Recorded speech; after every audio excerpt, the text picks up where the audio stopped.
noite a todos, sejam muito bem-vindos. Estamos iniciando hoje o nosso ciclo de lives sobre comunicação aumentativa e alternativa. Vamos saber um pouquinho sobre esse tema ainda tão pouco falado, aqui no Brasil, principalmente. Vamos ter uma parte técnica, vamos ter depoimentos de pessoas que convivem com a comunicação alternativa, como que isso se deu nas suas famílias, nas suas casas.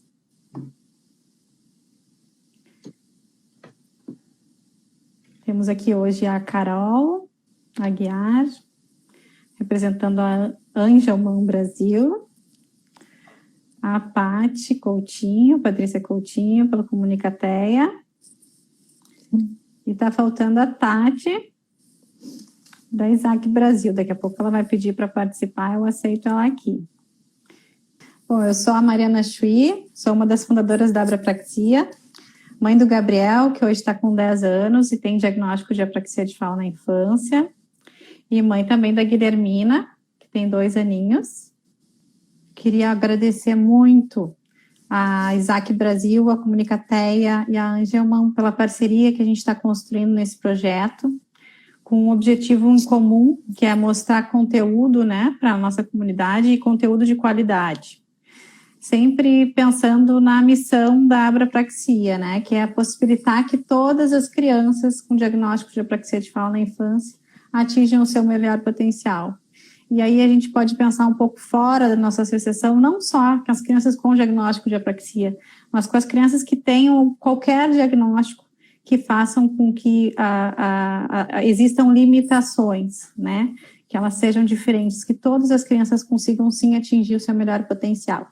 E a gente imagina que a melhor forma disso acontecer é passando informação para pais, para profissionais, para a comunidade, para que a gente tenha, de fato, um trabalho em equipe, um trabalho coletivo, né, com troca de informações, com troca de experiências. A Tati está com algum probleminha e não está conseguindo me pedir para participar. Bom, o tema da nossa primeira live de hoje, então, é a comunicação aumentativa e alternativa, né? O que é e para quem que ela se destina.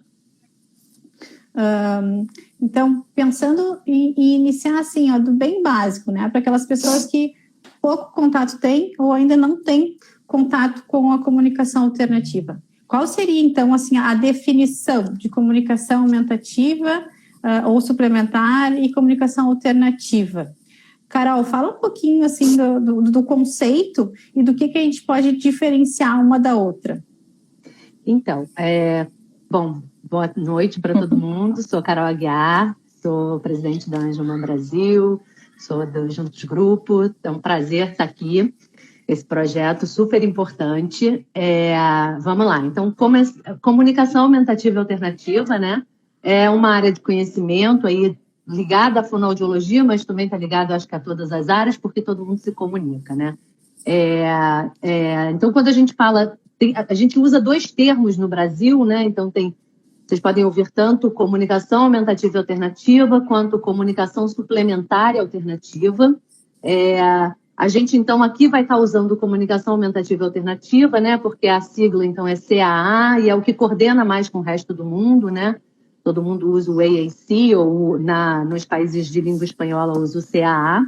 E quando a gente fala em aumentativa, é aquela pessoa que tem alguma fala, né? Ela consegue falar oralmente, mas ela não consegue usar todas as funções da comunicação e ela não consegue ser entendida o tempo todo em todas as situações. Então, ela usa a comunicação alternativa, aumentativa e alternativa para aumentar a capacidade dela de se comunicar, né? Ou na suplementar e alternativa, para suplementar essa fala que não abrange, então, todas as funções comunicativas. E quando a gente fala em comunicação alternativa, a gente está falando daquela pessoa que não tem realmente condição de se comunicar pela fala e ela tem, então, usa uma comunicação que vai ser uma alternativa à fala, né? Eu acho que a explicação é mais ou menos essa. Sim, mas a sigla, né, que a gente vê quando a gente vai procurar material, principalmente em inglês, né, a gente vê sempre o CAA, né, que é essa sigla que a gente não sabe Em inglês é AAC, né? AAC, Augmentative and Alternative Communication. Então, a ISAC Brasil, né? Ela vem da ISAC Internacional, que é a International Society for Augmentative and Alternative Communication, né? Então, é a Sociedade Internacional de Comunicação Aumentativa e Alternativa. Né? Então, é por isso que a gente também buscou aqui nesse projeto estar usando o CAA, porque eu acho que coordena com o resto do mundo, né? Então, se você for pesquisar CAA ou AAC, você vai achar muito material, né? Na internet, enfim, artigos, a gente sempre procura AAC. Né? Então, a gente procura... eu sei que para o Brasil, né, em português, faz até mais sentido o suplementar alternativo, mas eu sempre dou preferência pelo CAA, porque eu acho que coordena com o resto do mundo. Fica mais fácil de coordenar com o que o resto do mundo usa, né? Essa sigla do AAC ou CAA. E Paty, quando chegou a comunicação alternativa na tua vida, como foi, assim? Quando foi o teu primeiro contato com a sigla, né? Que é o que primeiro a gente começa a fazer pesquisa. Isso. E é importante, eu acho, esse ponto que a Carol falou, de distinguir o que é aumentativo, o que é alternativa, porque foi minha primeira dúvida, né? Os meus filhos, eles falavam algumas palavrinhas, mas não falavam de forma consistente. E aí você entra... Na época, eles têm 14 anos, então eu estou falando de muitos anos atrás, né? Então, se a informação hoje é pouca, lá atrás era menos ainda, né? Imagino. E aí, quando veio esse ponto, eu falei assim, meu Deus, se eu entrar com a comunicação, será que eles vão falar? E é isso que é importante, o que ela falou. É aumentativa e alternativa. Para aqueles que não falam, vai servir como um meio de comunicação. E aqueles que falam pouco, vai aumentar aquela comunicação. Então, na verdade, eu entrei com meus filhos quando eles tinham de 4 para 5 anos. Eu tenho 2 filhos que estão no TEA. Ele tem TEA e ainda é apráxico. Então, esse quase praticamente não falava, mas tinha alguns sonzinhos. E a gente entrou com comunicação aumentativa e alternativa e foi uma experiência, assim, inesquecível na época, porque eles passaram a crianças que não se comunicavam, né, que não conseguiam me dizer o que queriam, coisas básicas como uma água, e de repente, em 3, 4 meses já conseguiam fazer todos os pedidos, e em 6 meses já vocalizavam. Então, foi uma experiência que, assim, a gente, como mãe, a gente deseja para todo mundo. Não que hoje eles não precisem, porque eles estão até hoje com a comunicação aumentativa, alternativa, mas mais nessa função de aumentativa. Mas, enfim, da noite para o dia, eu consegui entender o que eles queriam. Sim, o primeiro objetivo é aumentar a comunicação, né? Acho até por isso que vem primeiro, né? É aumentativa. O primeiro objetivo é fazer com que essa comunicação flua de forma mais dinâmica, né? Aumentando vocabulário. Eu acho que depende da criança, né? Depende da necessidade daquele indivíduo. Para alguns indivíduos, ela vai ser alternativa. E para outros indivíduos, vai ser aumentativa. Vai muito da necessidade de cada um. Sendo que, não é porque no primeiro momento entrou com uma alternativa, porque aquela criança não falava, que ela não vai ser no segundo momento aumentativa. Que foi o que aconteceu com meus filhos. Eles vocalizavam um pouco, mas não dava para falar que eles eram verbais, né? Eram autistas verbais. E aí a gente entrou e logo já assumiu a função de aumentativa mesmo. E que vem nesse sentido até hoje. Para a gente ampliar as funções de linguagem, enfim, para que a gente dê voz a eles, né? E, Carol, as formas de comunicação alternativa, assim, que a gente pensa muito no PEX, pensa muito no digital hoje, né? No tablet, no iPad. Quais são as formas, assim, de comunicação alternativa, aumentativa e alternativa que existem, assim? Eu acho que está muito. Eu sou. Estão me ouvindo agora? Agora deu. Então, a gente tem a comunicação aumentativa e alternativa assistida e a não assistida, né? Então, não assistida, a gente está falando aí de gestos, sinais, né? Linguagem de sinais, a Libras é uma comunicação aumentativa e alternativa não assistida. Expressões faciais, vocalizações, aproximações de palavras, que não sejam uma fala regular, né? Uma fala típica do que a gente vê. E aí a gente tem as assistidas, que é quando a gente usa alguma ferramenta para se comunicar, né? Então a gente está falando das pranchas de comunicação, o PECS entra nessa categoria, né? Qualquer coisa que use símbolos, pode ser tanto um PECS eletrônico quanto a versão impressa, pranchas de atividades específicas, livros de comunicação, pranchas, pastas, e todos os aplicativos, iPads, né, os tablets em geral, e também os comunicadores dedicados, como os com controle ocular, que são aí uma alta tecnologia mais avançada para quem tem um impedimento motor, né? Tá, mas para quem nunca ouviu falar no PECS, o que é o PECS? O PECS é uma comunicação aumentativa e alternativa assistida, né? E aí a gente vai falar um pouco mais para frente o que são os sistemas robustos de comunicação alternativa, né? O PECS não é um sistema robusto de comunicação alternativa, mas ele é uma comunicação aumentativa e alternativa assistida, né? Porque a gente usa, então, os cards, os cartões com os símbolos para se comunicar. Aqueles cartões que tem aquelas figuras que a gente acha, a primeira vez que vê, são aqueles bonequinhos, parecem os palitinhos que a gente desenhava quando criança, né? Exatamente. O PECS seria um pré-requisito, assim, todos têm que passar pelo PECS para chegar numa comunicação... Não. A gente hoje os estudos hoje mostram, né, que o PECS ele funciona muito bem para uma criança que não tem intenção comunicativa.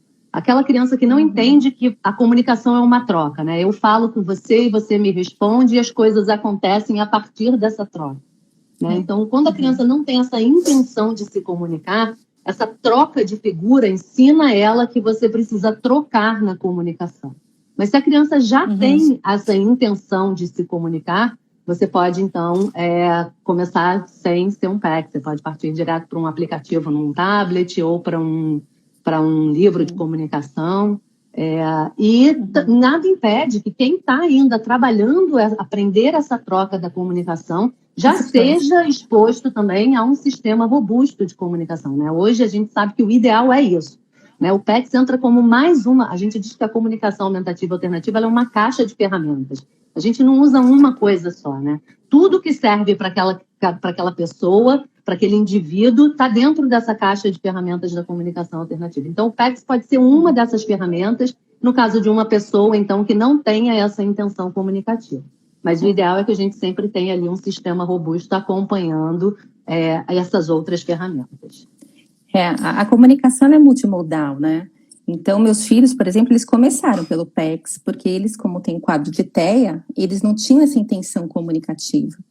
Então, foi muito importante nesse primeiro momento para eles entenderem essa questão da troca, né, com o outro, que a comunicação é uma troca, um fala e o outro ouve, mas hoje eles não estão mais, hoje eles estão com um método de comunicação robusto. Né? Então, assim, a gente tem sempre que pensar no indivíduo como toda a nossa vida típica, né? A gente tem que ver o indivíduo aquele, para ele, em qual momento da vida dele, a melhor ferramenta para ser utilizada. E como é que se faz, assim, essa opção? É a família, é a criança, é todo mundo junto, é a equipe que vai saber como começar, o que propor para aquela criança? Paty, a gente conversou um pouquinho sobre isso. Como é que foi para vocês, assim, essa escolha? Eu acho assim, primeiro momento, a gente precisa deixar claro que não existe, assim, o melhor sistema de comunicação. Existe o melhor para aquele indivíduo. Não tem como generalizar. Isso é uma pergunta que sempre vem, assim, pra gente, né? Qual que é o melhor? Não, tem o melhor para aquela pessoa. E para escolher o melhor para aquela pessoa, é super importante ter uma avaliação completa com um profissional que entenda do assunto.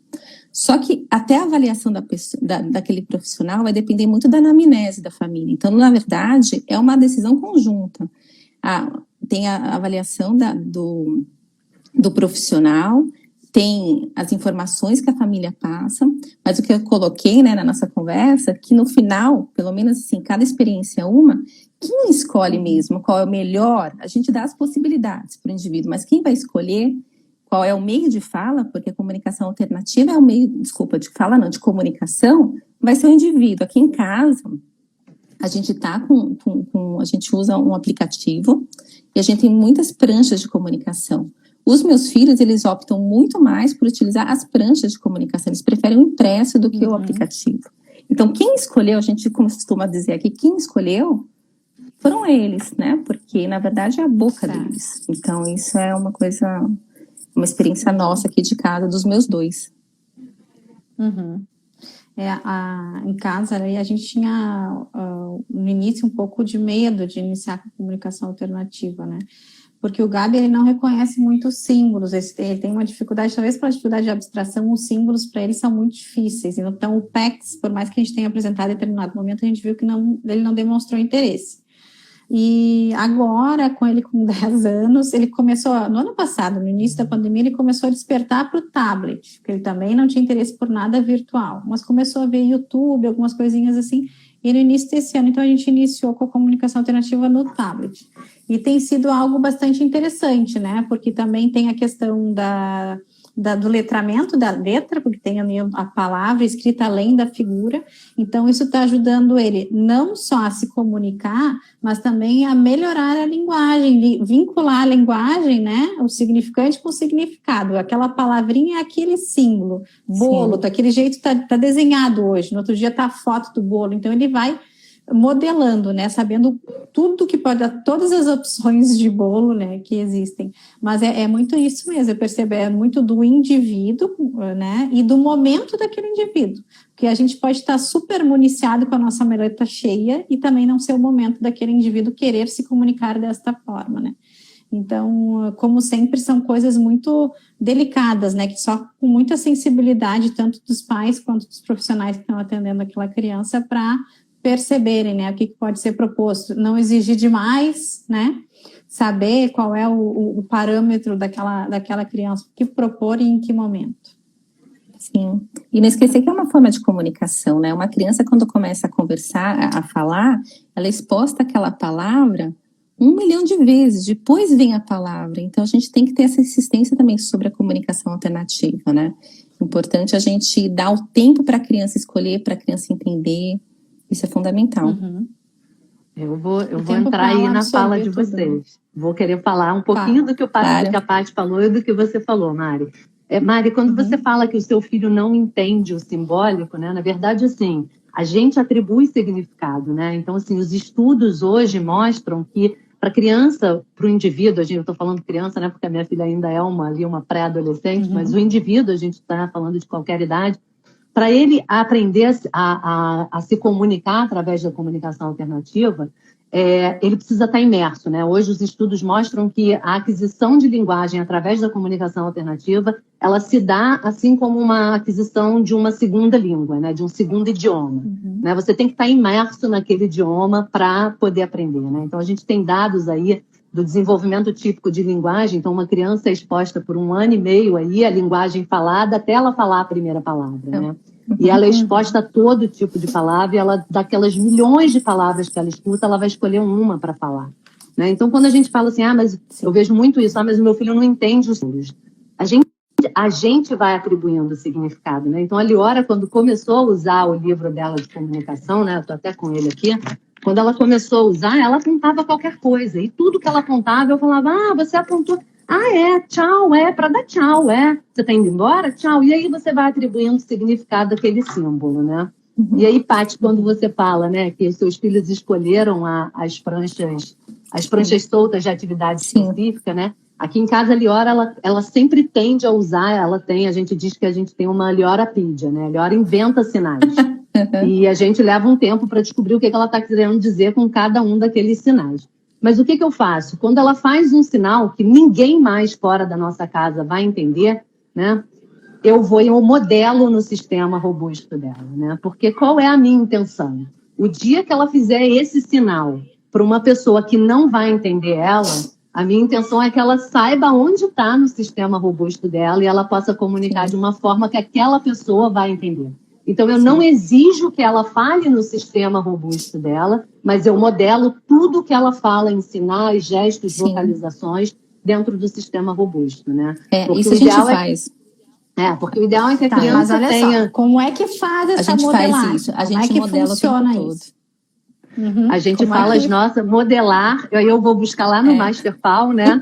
Modelar é falar as suas palavras. Então, o que eu estou falando, eu falo no sistema dela, né? Então, se eu for falar assim, Vamos sair. Então, eu vou vir aqui no sistema dela, vire a página, vamos, lugares, e aí eu vou lá em lugares, vamos na escola buscar o seu irmão, né? E aí eu vou falando, apontando algumas palavras e mostrando para ela o uso desse sistema, né?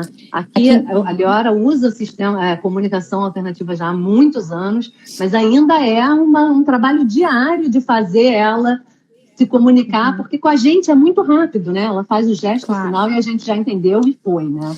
E eu acho que isso desde sempre, né? O objetivo da comunicação alternativa é que seja para o externo, né? Para que eles vivenciem o mundo, não só a casa, né? Exato. Exatamente. E a gente...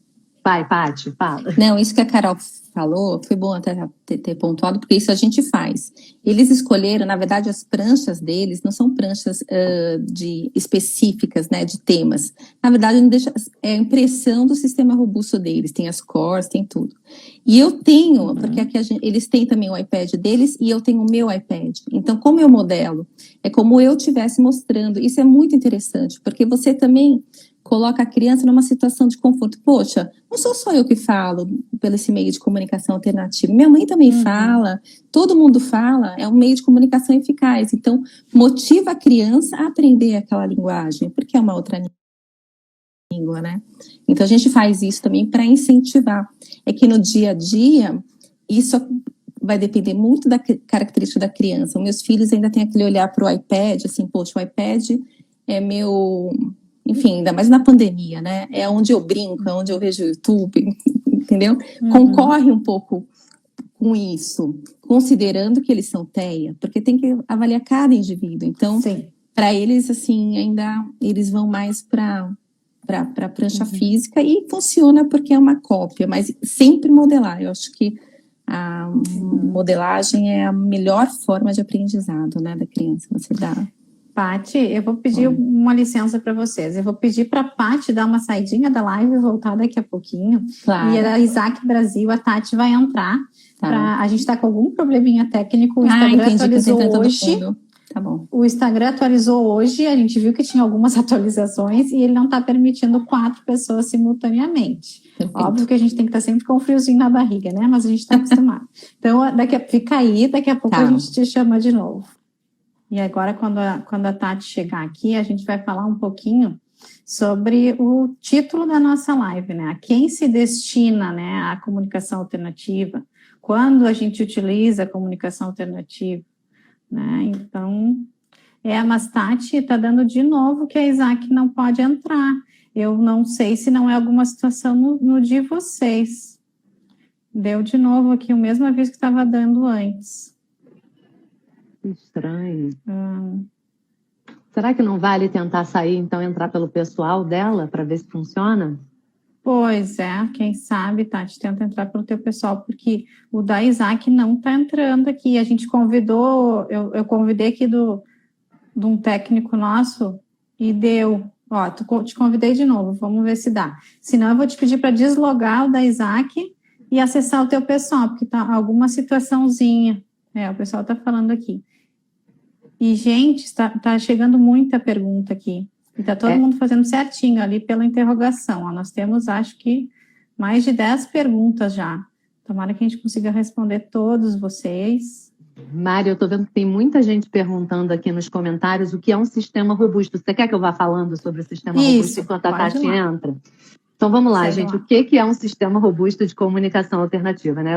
Eu até fui buscar um pouco de informação aí no Practical AAC, que é um blog. Quem puder aí botar nos comentários o Practical AAC, o endereçozinho. É um blog que fala só sobre comunicação aumentativa e alternativa, excelente, da Carol Zangari. Tem muita, muita, muita informação importante. E aí ela diz lá, então, que ela dá uma definição, ela fez uma definição até muito para alta tecnologia, né? Mas eu peguei uma outra definição também para complementar para quem tem um sistema de baixa tecnologia. Então, um sistema robusto ele tem que ter mais de 300 palavras, né, de vocabulário essencial. Então, o que é vocabulário essencial? São verbos, são adjetivos, são as palavras que a gente mais usa no nosso dia a dia, né? Pronomes, verbos, adjetivos, preposições. Os substantivos, eles são o que a gente chama de vocabulário acessório. né? É muito mais fácil a gente entender uma mensagem quando a gente tem esse vocabulário essencial do que quando a gente está usando só vocabulário acessório. Então, para um sistema ser considerado robusto, ele tem que ter, pelo menos, aí umas 300 palavras do vocabulário essencial. Ele tem que ter uma ampla variedade de classes gramaticais, né? Então, tem que ter o verbo, adjetivo, pronome, interjeição, advérbio, artigo, numeral, conjunção e o substantivo. Ele tem que te dar a habilidade de fazer mudanças morfológicas, né? Então, conjugar o verbo.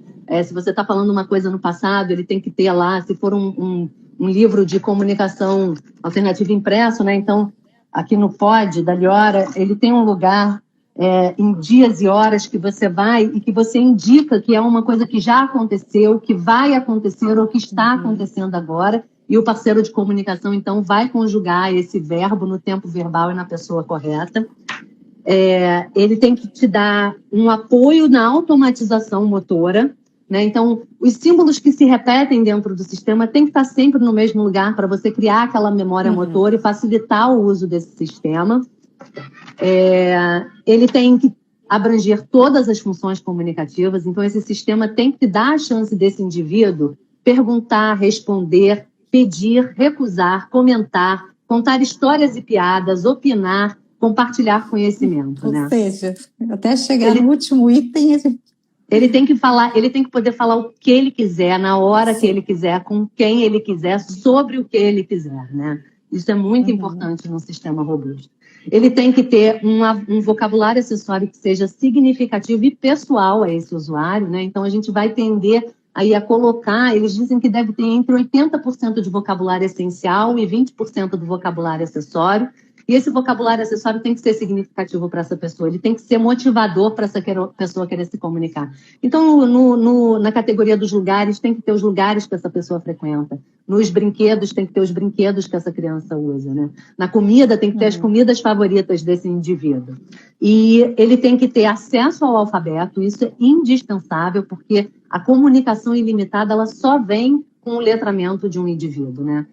Enquanto a gente está usando um sistema de comunicação aumentativa alternativa, a gente parte do princípio que tem uma pessoa que escolhe os símbolos e palavras que vão dentro daquele sistema. Não tem como um sistema ter todas as palavras do nosso vocabulário, né? A gente diz aí, tem estudos que mostram que uma criança, se eu não me engano, de 10 anos, ela escuta mais de 4.000 palavras por dia, né? Não tem como ter todas essas palavras dentro do sistema.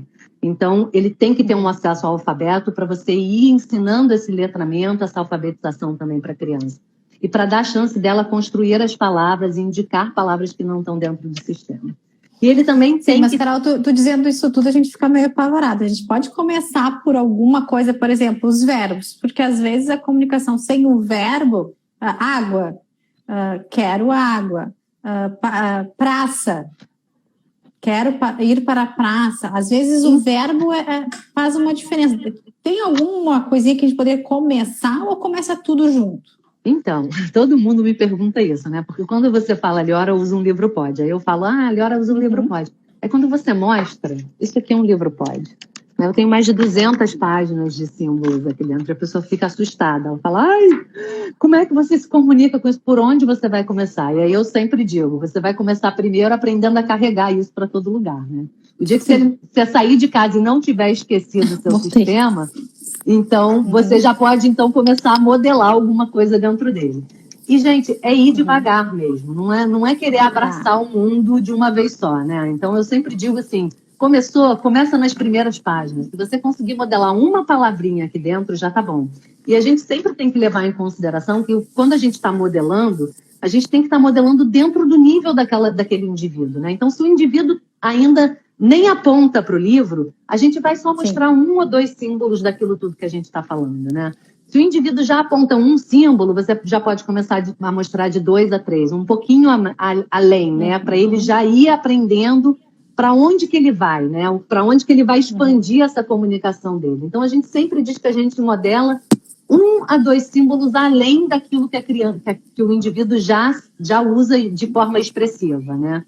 Então, a gente começa devagar, a gente começa com isso tudo, mas a gente começa apontando uma palavrinha por vez, né? Mas por que isso é importante? Porque, de repente, você está lá na hora do café da manhã e você está modelando um monte de coisa sobre comida e aquela pessoa não está nem olhando para o sistema. Mas, de repente, acontece alguma coisa que é motivadora para aquela pessoa e você consegue navegar para uma outra categoria onde tenham palavras que tenham a ver com aquela situação e aí você vai modelar e aquilo pode chamar a atenção daquele indivíduo, né? Então, por isso que é importante... É o clique, né? Exatamente. O clique, na verdade, é quando ele tem ali a vontade, o desejo de usar aquilo como ferramenta de comunicação. Exatamente. Um ponto importante que eu acho, quando a gente fala em robusta, a gente se assusta, né? A Carol falando tudo que precisa. Análise sintática, pega a frase, tem que ter todos os elementos. E muita gente pergunta qual que é o melhor sistema, se tem sistema pronto. E eu acho que esse é o ponto, assim. Não existe nenhum sistema pronto. Existem sistemas que já estão mais facilitados para a gente começar a utilizar. Mas esse ponto que ela falou da motivação, é importante que no sistema da criança, como a gente começa com pouco e depois vai expandindo, né? Claro, começa com o mínimo necessário, é importante ter palavras motivadoras. Então, você realmente conhecer aquela criança, o dia a dia daquela criança, porque é a motivação que vai fazer cada vez mais expandir esse vocabulário. Lá, os meus filhos, foi muito por isso, assim. Eles são adolescentes, então já tem, assim, uma resistência, né? Então, tinha horas que tinha dificuldade de trazer. Eu, por mais que eu modele, tinha horas que não vinha. E quando a gente começou a colocar assuntos de interesses dele, eu vou dar um exemplo aqui que foi super legal, que a gente foi... um adora música. Então, eu fiz uma página que ele podia pedir música para Alexa. Foi sucesso. E aquilo lá puxou, e aí vai puxando. E aí você vai colocando outras formas de comunicação e vai puxando, mas sempre baseado no interesse da criança. Então, é muito importante que o sistema de comunicação da criança esteja suprindo as necessidades das crianças, sendo que a gente nunca vai saber exatamente de forma exaustiva, né? Porque a fala é dela. Mas a gente vai ter uma ideia, como pais, como pessoas que conhecem, o que seria interessante no dia a dia dela. Tem agora essa coisa do motivador, né? A gente está falando aqui que não é só o indivíduo que vai usar a comunicação alternativa, aumentativa, a família tem que usar. A família tem que aprender a second language da casa vai ser comunicação aumentativa, quer que seja PECs, quer que seja Snack Core, qualquer coisa assim. Parceiras de comunicação, né? Então a gente está há pouco tempo na comunicação aumentativa, né? Então a gente levou lá o iPad dele para o jantar na casa da avó e ele dizia alguma coisa, Gabi sim, Guigui não, Gabi sim, Guigui não, e a gente não entendia o que era. Daí eu peguei, tipo assim, tô com um negócio aqui, já sei como é que funciona, vamos lá. Gabriel, me diz aqui, o que tu quer? Não, daí ele foi pro teclado, que a gente colocou o teclado já como se fosse teclado de computador, porque ele gosta de digitar, então ele já reconhece ali onde é que estão as letrinhas. Ele foi lá, P-U-D-I-M, e apertou falar, pudim. Ele tinha combinado com a avó que ele ia comer pudim, e a Guigui não gosta de pudim, não ia comer o pudim. A sensação da casa de ter conseguido fazer com que ele falasse, porque ele falou, né? Foi tipo assim, que alívio, a coisa talvez dê certo, né? Então, assim, não é uma garantia, a gente sabe disso na nossa vida, né? Porque a gente vai fazendo algumas apostas, umas funcionam, outras não. Mas, assim, tende a ser um facilitador, né? E no momento em que toda a família trabalha com esse intuito, então todo mundo sabendo, pelo menos, eu não vou exigir que todo mundo saiba onde estão os símbolos, né? Ele convive lá com as nossas, com a Ieda, com a Bá da Gui. Elas não vão saber onde estão os símbolos, mas o teclado elas já sabem onde está. Então, quando eles não entendem o Gabi, vai no tecladinho, ele consegue já digitar. Todos, né, trabalhando nessa mesma intenção. Eu acho lindo esse momento, porque não é porque a criança não fala que ela não tem o que dizer. Ela tem, inclusive, muito o que dizer. Só que a gente está dando as ferramentas para que isso aconteça. E quando isso acontece, é um sentimento especial, né? Muito. E às vezes a gente pensa que talvez eles estejam até acostumados a não ter o que dizer. Então, tu tem que acostumar eles a ter a possibilidade de se comunicar. Então, isso é um vício, porque há 10 anos ele não consegue se comunicar plenamente. Então, ele tem que colocar na cabeça dele que isso é possível. né? Então, assim, todo mundo entendendo esse momento, por exemplo, ele se sentiu muito feliz, todo mundo Sim. se sentiu feliz e orgulhoso dele. Isso reflete nas próximas tentativas. Frustração. Ele entender que ele pode ser ouvido, né? Deve ser uma sensação. Exato. Carol. Gente, assim, a Isaac não vai conseguir logar mesmo. Já tentamos até pela individual da Tati, não deu. Vamos ter que fazer uma individual depois, vamos ver como é que a gente resolve, mas a gente vai tocando então aqui o nosso tema, o nosso roteiro. Então eu pergunto assim para vocês, a quem se destina, né? É a pergunta da nossa live de hoje. A quem se destina a comunicação alternativa?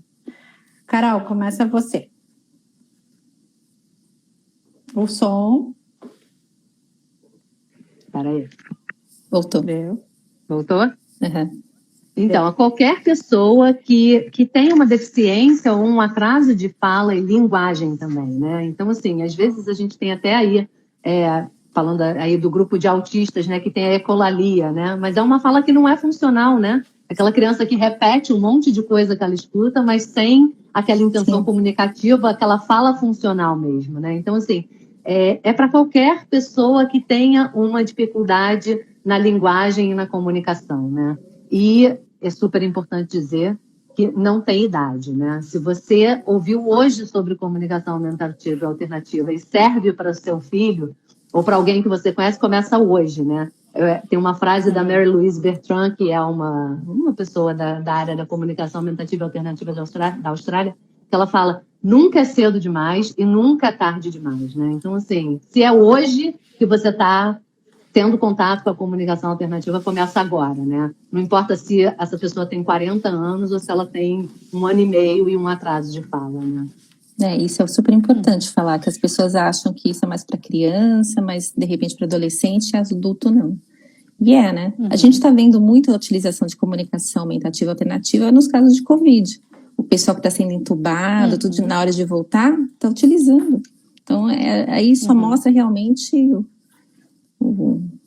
a quantidade de situações que você pode usar, e os usuários podem ser todos, de qualquer idade. Independente de diagnóstico, né? Eu acho Exatamente. que isso é muito importante falar, né? Assim, pode ser uma criança que não tem, uma pessoa que não tem a apraxia da fala, né? Que talvez até consiga produzir a fala, mas pode ser uma pessoa com mutismo seletivo, né? Então, aquela pessoa que fala, mas que ela só fala com algumas pessoas ou em algumas situações, ela pode usar a comunicação aumentativa e alternativa no momento em que ela não consegue usar a fala para se comunicar, né? Então, uma pessoa que falou a vida toda, né? E teve um AVC, vai poder usar uma comunicação. Exato. Não, tem que deixar, porque por mais que a gente está falando de apraxia de fala aqui, né? Mas não só crianças com diagnóstico de apraxia, né? Qualquer dificuldade de comunicação. Sim.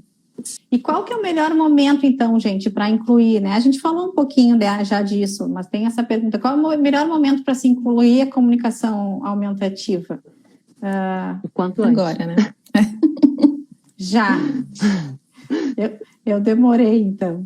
Se desse para ser ontem, podia ser ontem, né? Mas como só dá para ser hoje, é hoje, gente. Se você chegou aqui agora, não importa a idade que seu filho tem, é hoje, né? Começa a correr atrás, porque, assim, eu sempre digo que se comunicar é muito mais importante que falar, né? Os bebês se comunicam antes da primeira palavra, né? Isso foi uma coisa que a gente conversou também, né? Porque eu queria muito, meus filhos têm 14, que quando eu procurava a fono, quando eles tinham 2, 3 anos, e eu sempre perguntava, né? Toda mãe tem essa aflição. Quando meus filhos vão falar, alguma fono tivesse me falado, o mais importante que falar é se comunicar. E ele se comunica já, inclusive, por gestos, pelo olhar, e você honre toda forma de comunicação. E eu queria muito que lá atrás tivesse me falado isso. Depois de muito tempo, quando eu entrei com o PEX, que foi com 5 anos, que eu entendi a diferença entre a fala e a comunicação. E a fala só é mais uma forma de comunicação, né? A gente tem várias formas. Então, esse é um ponto bem importante. Tati, eu vou te deixar falar o resto da live, porque a gente comeu toda a tua fala. Rê. Oi, Rê. Não é Você Rê, entrou? É a Rê.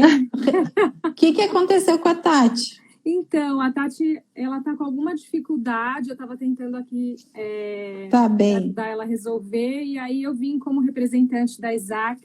Da Isaac, não, a gente não podia ficar sem vocês, né, gente? Já agradeci vocês de montão aqui. A gente está bolando esse projeto desde ano passado, a gente começou a buscar ele. E agora a gente está implementando. Fala um pouquinho assim, a gente estava com uma ideia de que a Isaac ia falar uma coisa assim mais técnica e a gente materializar isso no nosso dia a dia. A gente já conseguiu materializar, mas a gente precisa também desse conteúdo mais técnico, né? Essa questão para quem serve, quando escolher qual é a melhor forma da comunicação para propor para aquela pessoa, não para aquela criança, porque a gente está falando que serve para criança, para adolescente, para adulto, não tem momento para começar, o melhor momento é hoje. Pensou, aquela pessoa está com dificuldade de comunicação. A fala é tua agora. Tá. Bom, como vocês já colocaram aqui, eu acho que a comunicação alternativa ela vai servir como suporte, né, à comunicação de qualquer pessoa que por algum acometimento, seja alguma questão neurológica, algum diagnóstico de disartria, de afasia, né, de apraxia, qualquer um desses diagnósticos a gente pode, são pessoas que são candidatas ao uso da comunicação alternativa, né? O que eu acho importante colocar é que esse uso, acho que também já foi falado, né? Que eu estava aqui resolvendo as questões técnicas, eu perdi um pouco o fio da meada, mas eu acho que a gente tem que pensar que esse uso ele pode ser em momentos específicos, né? Da necessidade de uma pessoa. Então, hoje a gente tem visto muito como a Paty colocou do Covid, né, das pessoas com sequelas aí de Covid, ou pessoas internadas, né, que precisam da comunicação alternativa num momento específico da sua necessidade e depois não vão precisar mais. Isso a gente também vê muito em crianças que têm atrasos, né, no desenvolvimento da fala. E aí ela começa a desenvolver essa fala lá para os seus 5, 6 anos, e até aí, né, como ela pode se comunicar, né? Então, e também ser usado como recurso definitivo, né? Então, isso vai muito depender da necessidade de cada sujeito, né? Uhum. Uma pergunta que tem aqui, que a gente recebeu ainda enquanto a gente estava divulgando a live, né? O pessoal do SUS, as fonos do SUS, tem como propor comunicação alternativa, aumentativa e alternativa para o pessoal de baixa renda? Então, eu penso que sim, né? Porque a comunicação alternativa, ela não depende de recursos que são necessariamente recursos pagos, né? Assim, recursos que impliquem em investimento financeiro, né? Não sei se é por aí a pergunta da pessoa, né? Assim, pensando numa realidade de SUS e de atendimento de pessoas de baixa renda, assim, quando a gente começou a comunicação alternativa, né? Os primeiros estudos há 20 anos atrás, a gente fazia com papel, a gente fez muito trabalho de comunicação alternativa com folheto de supermercado, desenhos extraídos de revista, de jornal, desenhos feitos à mão, né? Então, o fato da pessoa ser alguém que tem uma dificuldade de acesso financeiro a recursos de tecnologia ou a uma biblioteca de imagens paga, que é específica para a comunicação alternativa, não é impeditivo para que ela use esse sistema. Uhum. E hoje a gente encontra bastante coisa, né, disponível na internet. A gente no Comunicatea mesmo, a gente costuma colocar muito material, tem muita gente. Então, é mais um custo de uma impressão em papel, assim. Outra, fala, Carol. Carol, seu som. Eu desligo porque eu estou com as crianças em casa. No Comunicatea, no Drive do Comunicatea, tem um livrinho gratuito, é só baixar, imprimir, plastificar. dislexia, uma criança que consegue apontar, gente, o livrinho é ideal, tá lá, tá de graça, você pode usar. Prontinho.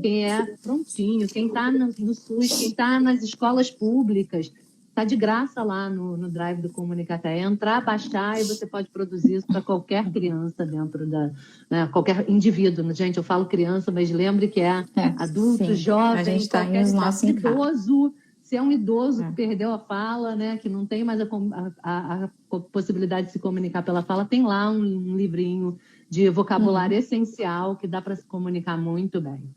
Eu acho que um ponto importante, deixa eu só complementar isso, tá pensando mais numa questão profissional, né?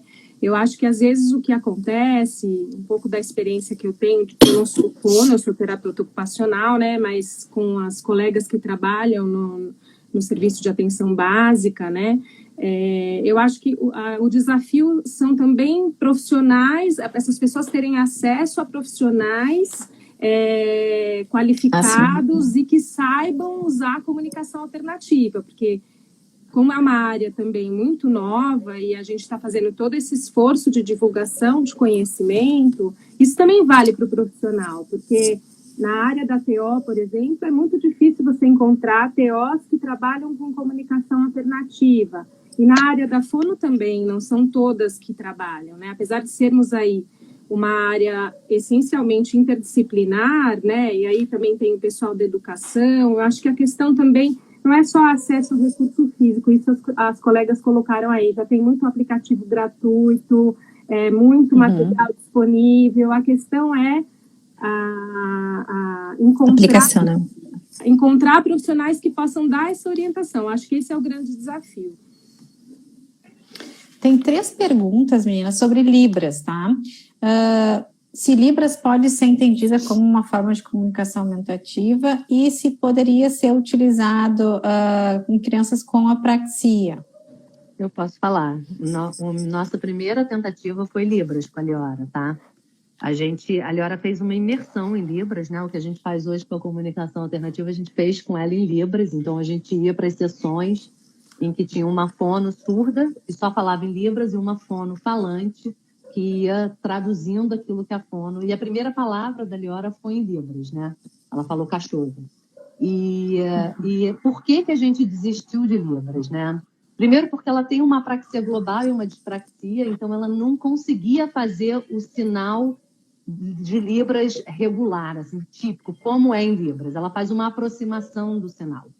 Então, quem fala Libras não entendia a Liora, né? Entendia uma aproximação, por conta da questão motora dela. E a outra questão é que quando a gente fala de se comunicar, a gente está falando de se comunicar com qualquer pessoa em qualquer lugar. E nem todo mundo fala Libras, né? Hoje, a maioria não fala. A Libras é muito forte dentro da comunidade surda, né? Fora da comunidade surda, ninguém fala Libras, ninguém entende Libras, né? A Liora tem os sinais de Libras e ninguém entende, né?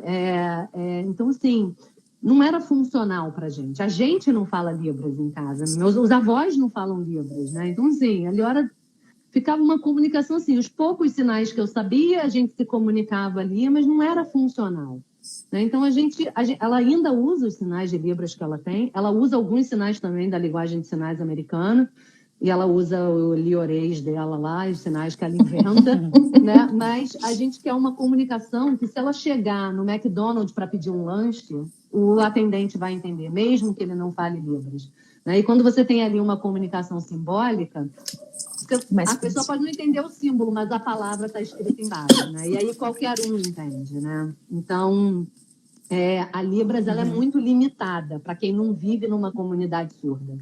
Ainda ela é regional, né? A gente tem Libras, a Libras aqui de São Paulo é diferente da Libras do Nordeste, ela difere conforme a região do Brasil, ainda tem esse ponto, né? Para a gente, para apraxia, seria difícil por causa da motora, mãozinha. E me fala uma coisa, a fono para aplicar a comunicação aumentativa alternativa, ela tem que ter alguma especialização?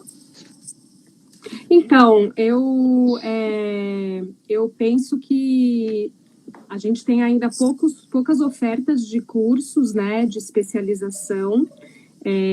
O que a gente vê na prática é que as fonos que hoje estão aí super envolvidas com o trabalho da comunicação alternativa são pessoas que têm uma história, né, de construção desse conhecimento em cursos de extensão, em congressos, né, na própria prática, essa construção desse conhecimento mais empírico, né, que a nossa área é essencialmente prática e é da experiência que a gente tira muita coisa. Então, não é um pré-requisito, né, assim, eu só posso fazer a comunicação alternativa se eu tiver essa especialidade, né, e o que a gente vê é que ainda são poucas as ofertas de cursos para isso. Existem alguns, mas são poucos. Tem que ter uma bagagem sobre o assunto, né? Porque eu vejo assim, a família, por mais que queira trabalhar com a comunicação aumentativa, a gente não vai saber qual é a melhor ferramenta, ponto 1, né? Segundo, a gente não conhece essa ferramenta, a gente é apresentada a ela pela fono, né? Então, assim, a gente recebe, no nosso caso, a gente recebeu lá a nossa comunicação, que é no iPad, já pré-moldada pela nossa fono, algumas coisinhas fechadas, outras a gente aprendeu a fechar, aprendemos a abrir outras, então quer dizer assim, a gente precisa do apoio muito direto da fono, né? Não tem como querer fazer sozinha, não sei, a Carol fez sozinha, a Paty, vocês fizeram sozinhos ou teve esse apoio profissional por trás? Não, eu sempre tive apoio profissional, sempre. É uma boa. Eu não. Porque uma das perguntas que teve aqui é se o ideal seria montar o livro individual para uma criança. O livro, a gente está chamando de livro, né? O pessoal está chamando assim de livro. Tem um livro individual para cada criança? Tem que ser sim, né? específico da criança, tem que. Não é algo que a gente vai lá, compra e sai usando para a nossa criança em casa, para o nosso adolescente, né? É importante. E vai ser muito... Fala. Não, vai ser muito referenciado pela fono, né? Porque é a fono que vai nos dizer as possibilidades de comunicação, se aquilo vai ser aumentativo, quais são as opções de vocabulário que aquela criança pode atingir, né? É a questão que a gente falou lá atrás, da necessidade de ter uma avaliação completa da criança, né? Para a gente escolher o melhor sistema para a criança. Só que a gente sabe também, a gente fala assim, mas a gente sabe também que são poucos profissionais que trabalham e que tem, hoje em dia, a gente, não é o caso da Carol, a gente tem como buscar informação e, enfim, como mãe, como tudo que é novo e como tudo é de difícil acesso, que é a nossa realidade aqui, tem como a gente fazer. Vai ser mais difícil, mas tem como fazer. Por isso que a gente tenta disponibilizar tanta informação no Comunicateia. E não é só Comunicateia, tem vários lugares hoje que tem muitas boas informações para a gente ir atrás. Mas, sem dúvida, é um objetivo nosso fomentar informação, divulgação, estudos, que é o que a gente precisa, né? Mais profissionais trabalhando na área para atingir mais pessoas.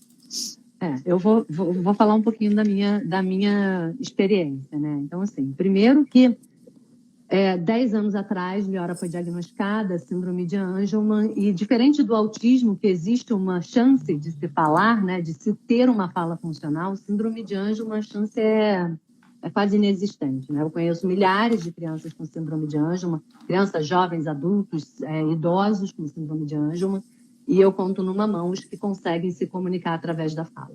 Então, desde que a gente teve o diagnóstico, eu já sabia que para a Liora se desenvolver da forma como eu imaginava, ela precisava de uma comunicação alternativa. Há 10 anos atrás, eu não encontrei apoio profissional no Brasil. Tá? Eu fui atrás, eu fiz sozinha e eu fui buscar apoio fora do Brasil. E me envolvi na Isaac, né? Eu me associei à Isaac. Acho que isso é extremamente importante, gente. É uma área que a gente quer ver crescer, a gente tem que apoiar. A gente tem que estar junto, a gente tem que chegar junto, a gente tem que estar nos eventos, a gente tem que prestigiar a associação que fomenta essa área de conhecimento. Então, eu sou associada da Isaac há 10 anos e eu digo que a Liora me ensinou a ser a mãe cara de pau, né? Eu passo meu óleo de peroba e vamos lá.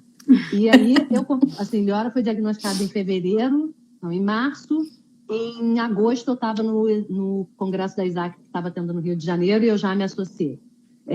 No próximo congresso, 2 anos depois, mandaram um e-mail para todos os associados perguntando indicações de profissionais para convidar e eu mandei um monte de indicação de profissionais internacionais. Eu não queria saber, eu não conhecia ninguém da Isaac, gente. Eu estava lá, meti a cara Bom, eu fui sozinha. É muito difícil, gente. É muito difícil fazer sozinho. O apoio profissional é fundamental. Mas hoje a gente tem uma situação no Brasil em que o curso de fonoaudiologia ele não é obrigado a ensinar sobre a comunicação alternativa. Isso Não varia tem. de faculdade para faculdade. Você pode cair, a fono pode cair numa faculdade que não ensina sobre comunicação alternativa.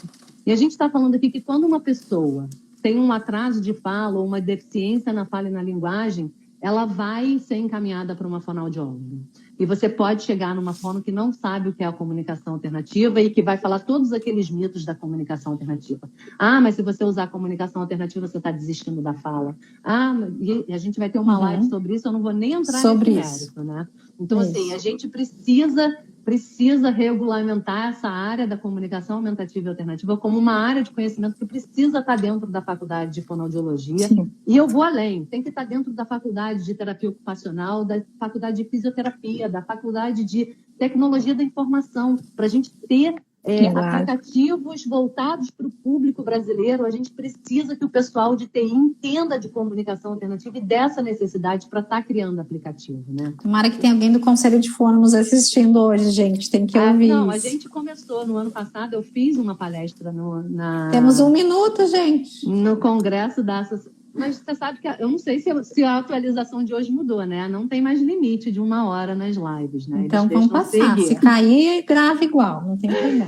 Então, a gente no ano passado, nessa minha participação no Congresso da Sociedade Brasileira de Fono, eu levei uma petição assinada por diversas, inclusive a Abrapraxia assinou, por diversas associações e grupos do movimento do direito das pessoas com deficiência, pedindo o apoio da Sociedade Brasileira de Fono para a gente fazer pleitear essa inclusão da disciplina de comunicação aumentativa e alternativa no curso de fono. Fundamental. Né? A Sociedade Brasileira de Fono já fez uma devolutiva e a gente vai dar agora sequência nisso, né?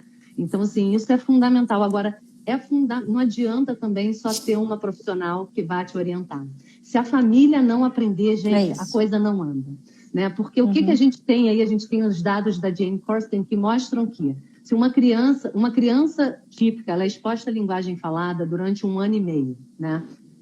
Para uma criança com deficiência na linguagem e na comunicação ter a mesma exposição na comunicação aumentativa e alternativa, se ela só tiver essa exposição dentro da sessão de fonoaudiologia, uma sessão de fono uma vez por semana, de 1 hora, ela vai levar 84 anos para ter a mesma exposição que uma criança de 1 ano e meio ter na linguagem falada. Então, se a família se a família não abraçar essa comunicação alternativa, se a escola, alô, professores, coordenadores e diretores de escola, se a escola não abraçar a comunicação alternativa, essa criança não vai evoluir. Ela tem que usar isso em todo lugar e ela tem que ver todo mundo usando. Assim como uma criança típica vê as pessoas falando, né? A criança precisa ter parceiros de comunicação, né? Para se comunicar. E não só o pai. Modelos, né? Não só parceiros, mas modelos para aprender a se comunicar, né? Exatamente. É fundamental. Gente, estouramos o nosso horário, que bom que não nos derrubaram aqui. Queria pedir desculpa primeiro pela falha técnica que a gente teve, que não conseguimos colocar o 4º elemento na nossa tela, só ali já estávamos mais de meia hora de live. Mas respiramos e a coisa fluiu. Acho que conseguimos passar o nosso recado, tá? A nossa ideia, gente, é trazer o tema da comunicação alternativa, assim, ó, desde o básico, para aquela pessoa que nunca ouviu falar, mas tem interesse em conhecer e quer aplicar, tá? A gente está tentando usar uma linguagem acessível para que o pessoal entenda e isso se transforme em pergunta, tá? Tem muita pergunta. Eu estou salvando aqui algumas e depois a gente vai tentar responder em posts, em drops que a gente pode gravar e colocar nas nossas mídias, tá? Quero agradecer muito, de novo, a Comunicateia, o Isaac Brasil e a Angelman Brasil por essa parceria. Convidar todos vocês para o dia 25 de maio, para a nossa segunda live, que vai ser sobre mitos. E essa live a gente vai estar celebrando a conscientização pela Praxia de Fala, que é no dia 14 de maio. Então, ao longo do mês de maio, a gente vai ter várias ações, uma delas vai ser essa nossa live. Acessem as nossas mídias, acompanhem as novidades por ali, e eu deixo um tempinho para cada uma de vocês falar um pouquinho. Tá bom. Quem quer começar? Bom, eu queria agradecer, né, pedir desculpas aí em nome da Isaac pelo contratempo técnico. Eu estou aqui realmente de substituta fajuta da Tati, que ela, como fonoaudióloga, vai... Ria, fala sério, né? Mais. A gente quis, de fato, garantir a nossa representatividade e a nossa valorização desse espaço, né? E que tem sido uma potência, essas parcerias, todo o empenho de vocês, né? E acho que essa ideia de encaminhar as perguntas, principalmente, né, pessoal da Fono, acho que a gente tem a Tati, tem várias fonos lá na nossa diretoria, no nosso grupo, e eu acho que elas vão poder responder, assim, questões mais pertinentes à área delas. E é isso, agradecer imensamente, é um prazer sempre estar aqui falando em nome da Isaac e convidar todo mundo que está aí assistindo para conhecer a associação, para participar e a gente poder crescer divulgando aí essa área que todo mundo aqui é apaixonado, né? Bom, eu queria agradecer a presença de todo mundo. Essa é a primeira das nossas lives, a nossa intenção realmente é esmiuçar mais o tema, de repente pode ter parecido muita informação, a gente vai ter ainda mais umas 6 aí por vir, né? Então, eu acho que as coisas vão ficar mais claras. E só dar o recado, quem achou que, naquele sentido, que o filho fala, mas não fala o suficiente, ou que não fala e quer dar voz, começa agora. Nunca é tarde. E, enfim, só vão ter surpresas boas, eu garanto. Gente, eu não tenho nem o que falar, né? É um prazer estar aqui. A comunicação alternativa é a minha paixão, né? Eu aprendi pela Liora, mas hoje eu faço não só pela Liora, mas por todas as pessoas que não têm um meio de comunicação. Rê, imagina que você está aqui, né? Nossa, mas você é fera, uma honra, né? Fera aqui. Né? E eu acho que é super importante a gente ver aqui uma TO falando de comunicação alternativa para ver que não é só uma coisa da área da fonoaudiologia, né? E eu estou aqui falando pela Angelman Brasil, mas eu sou da Isaac Brasil há 10 anos. Né, vocês sabem que eu amo essa associação, eu acho que é extremamente importante. E o meu recado vai para as famílias, né, gente? Eu sei que a gente costuma dizer muito quando a gente tem um filho que não fala, que a gente é a voz do nosso filho, né? Eu não posso ser a voz da minha filha. Eu posso ser o megafone dela, né? Eu tenho que dar uma ferramenta para que ela se comunique. Eu não sei o que está na cabeça da Liora, eu não posso responder por ela, né? Então, eu sempre, desde que a gente sabia que a Liora não ia desenvolver uma fala funcional, eu batalho para isso, né? Para eu ser o megafone dela, para ela ter a voz dela, para ela poder dizer o que está dentro da cabeça dela, né? Então, façam pelos seus filhos, gente. A gente é a melhor chance dos nossos filhos, a gente tem que correr atrás e a gente tem que abraçar a comunicação alternativa, porque é a gente que passa a gente é especialista nos nossos filhos, porque a gente passa a maior parte do tempo com eles, e para eles aprenderem a se comunicar com a comunicação alternativa, a família é fundamental. É fundamental. Então, de vocês estarem aqui querendo aprender sobre comunicação alternativa já é maravilhoso, e eu acho que é isso. Eu acho que a gente agora, com esse projeto, vai poder trazer muita informação de uma forma acessível para as famílias, e a gente quer ver essa comunidade da comunicação alternativa crescendo cada vez mais, né?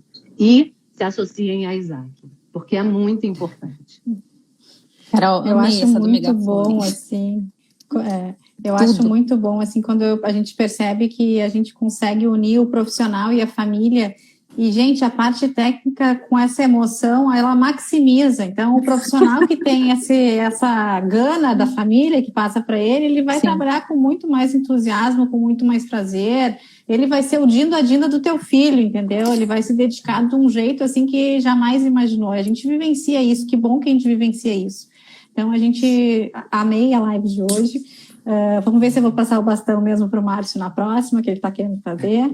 E assim, gente, muito obrigada, tá? A live vai ficar salva no nosso IGTV. Então, quem chegou depois vai poder ver. Quem não viu, distribua lá, fala, comenta com os amigos. Vai estar lá disponível no nosso Instagram, no Instagram da Associação Abrapraxia. Boa noite a todos. Mari, antes de você terminar, eu vi que teve gente perguntando se é para o YouTube também. A gente vai editar e vai para o YouTube. Não vai ter tão automaticamente, mas vai estar lá daqui uns dias. Certo? Tá ótimo. Valeu, Obrigada, vamos gente. respirar agora. Beijo. Boa noite. Tchau. Tchau, tchau.